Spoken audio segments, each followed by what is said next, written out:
अजीब शांति थी। डॉ अनुराग और उनकी टीम हवेली के आंगन में खड़े थे। हवा रुकी हुई थी, पत्ते भी नहीं हिल रहे थे। एक अजीब सी शांति छाई हुई थी, मानो हवेली उनकी बातें सुन रही हो। डॉ अनुराग ने अपनी टीम को इशारा किया। अनुष्ठान का समय हो गया था। टीम ने मंत्र बोलना शुरू कर दिया। आवाज हवेली की दीवारों से टकरा रही थी। गूंज में एक अजीब सी आवाज थी। डॉ अनुराग की नजरें हवेली की खिड़कियों पर थीं। उन्हें लग रहा था जैसे कोई उन्हें देख रहा है। हवा ठंडी होती जा रही थी। टीम का मन थोड़ा डरने लगा। अनुराग ने उन्हें ध्यान लगाने को कहा। अनुष्ठान अभी पूरा नहीं हुआ था। मंत्र चल ही रहे। हवेली के मुख्य दरवाजे पर एक तेज आवाज हुई। एक के बाद एक लकड़ी के पट्टे गिरने लगे। धूल में दरवाजा अपने आप खुल गया। टीम सावधान हो गई। डॉ अनुराग ने आहिस्ता आगे बढ़ने का इशारा किया। उनकी नजरें दरवाजे के अंदर देखने की कोशिश कर रही थी। अंदर अंधेरा था, बस धूल के कण हवा में थे। डॉ अनुराग ने अपनी टॉर्च जलाई। रोशनी अंधेरे में रास्ता बनाती हुई आगे बढ़ी। अंदर एक लंबा रास्ता था। रास्ते की दीवारों पर तस्वीरें धुंधली और पहचानने लायक नहीं थीं। टीम धीरे धीरे रास्ते में आगे बढ़ी। हर कदम पर एक अजीब सी आहट हो रही थी। डॉ अनुराग को लगा कि यह आहट उनके पीछे आ रही है। रास्ता उन्हें एक बड़े कमरे में ले गया। एक लकड़ी की मेज रखी थी। मेज पर एक पुरानी किताब खुली हुई थी। किताब के पन्ने पीले और घिसे हुए थे। गैप 2S डॉ अनुराग ने संभलकर किताब के पन्ने पलटे। उनकी नजरें किताब के अक्षरों पर टिक गईं। अक्षर किसी पुरानी भाषा में लिखे थे। भाषा उन्हें जानी पहचानी लगी। यह संस्कृत थी, लेकिन ऐसी लिपि में जिसे उन्होंने पहले कभी नहीं देखा था।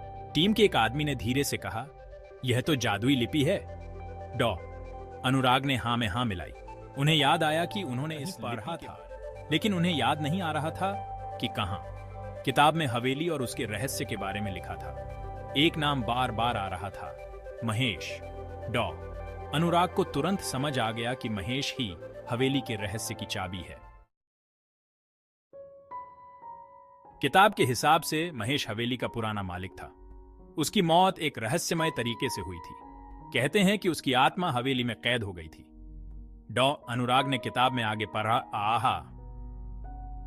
किताब में एक पूजा का जिक्र था। इस पूजा से महेश की आत्मा को आजादी मिल सकती थी। डॉ अनुराग ने पूजा के तरीके को ध्यान से पढ़ा। यह एक मुश्किल तरीका था, जिसमें कई दुर्लभ चीजों की जरूरत थी। अच्छी बात यह थी कि डॉ अनुराग और उनकी टीम अपने साथ सारी जरूरी चीजें लेकर आई थी। उन्होंने पूजा की तैयारी शुरू कर दी। हवेली में बस उनकी अपनी सांसों की आवाज आ रही थी। पूजा शुरू हुई। टीम ने मंत्र बोलना और काम करना शुरू कर दिया। हवा में एक अजीब सी ताकत महसूस होने लगी। हवेली के अंदर ठंड बढ़ने लगी। डॉ अनुराग ने अपनी आंखें बंद कर ली। पूजा में डूब चुके थे। अचानक कमरे में एक तेज रोशनी फैल गई। टीम को अपनी आंखें बंद करनी पड़ी। जब उन्होंने अपनी आंखें खोली तो उन्होंने देखा कि कमरे के बीच में एक धुंधली सी रोशनी आकार ले रही है। रोशनी धीरे धीरे एक रूप लेने लगी। रोशनी में एक आदमी का चेहरा दिखने लगा। चेहरा महेश का था। उसके चेहरे पर एक शांत मुस्कान थी। महेश ने डॉ की टीम की तरफ देखा, फिर धीरे धीरे रोशनी में गायब हो गया।